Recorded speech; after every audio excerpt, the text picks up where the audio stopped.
So guys, lihat natin. Ito, 1, 2, 3, 4, 5, 6, 7, 8, 9, 10, 11, 12, 13, 10, 16, 17, 18, 19, 20, 21, 22. So 22 siya guys. So hindi siya ano ng 23. So ito, una. Yan.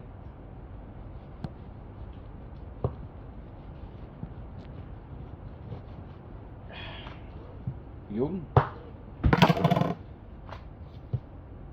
Unang makapal siya. Kasi di pantay yung ano. So next natin, ito approximate to mga 350. Medyo mataba. Yung mga grano niya, oh. Ganda, oh. Diba? 1 inch. Ang sukat nito ay 1 inch. Yan.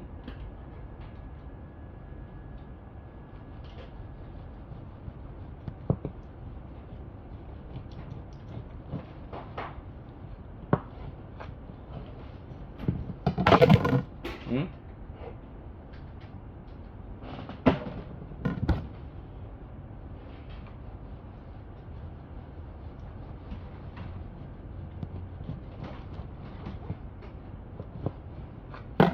Binibinta namin ito ng 27k eh. Diba? Sa mga nagda-diet dyan, yan, proteins, fats, at saka ito, the best.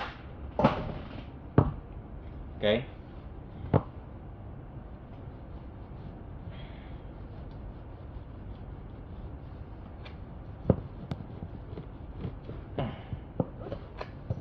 Yun. Ganda.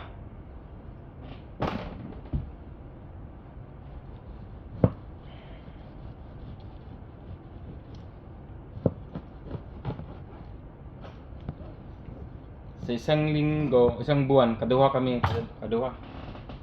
Dalawa kami bis mag-order. Kaya, ganun. Ganun ang kalakas ang, lalo sa Wagyu tenderloin.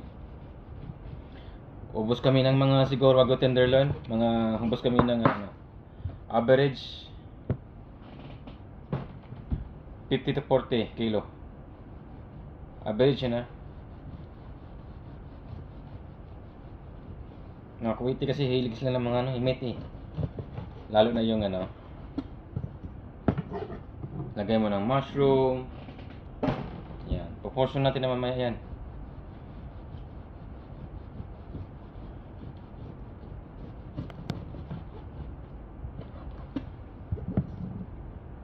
Oh, ganda. Diba?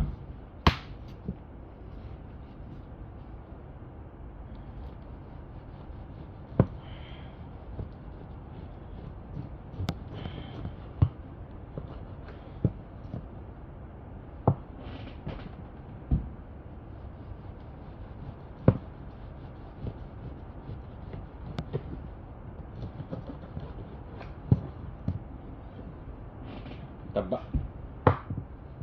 Sigurado yun.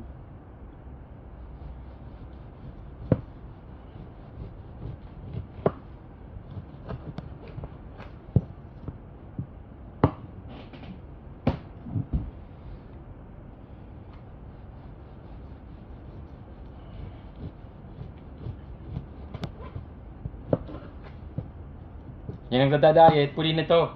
Yan. Okay guys. So maraming salamat. Ito lang kasi diretso naman to, pares lang naman to yun eh. Yan guys.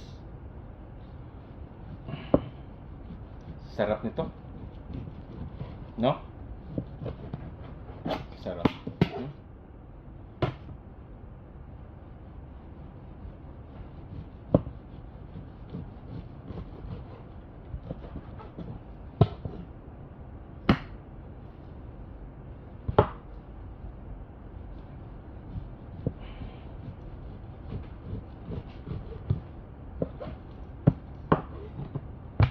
Pantay, di ba?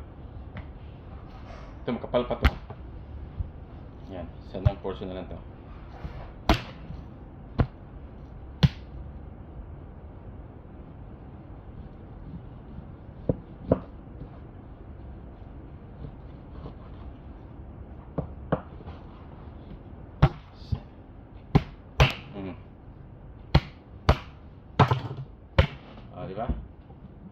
Tapos check natin yung kilo.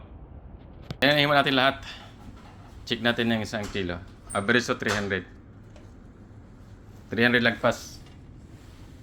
Oh, 316 grams. Yan o. 316 grams. Check natin yung iba. O, di ba? 350. Kaya na, huwag mo na iti-trim. Kaya na yan. Kasi di mo mapaperfect mo yung ano eh. Size. Oh. 340. Kaya na yan. 27 KD naman to eh. Average siya ng 320. Okay na, not bad. Okay guys. So yan guys, proportional na natin. Thank you for watching.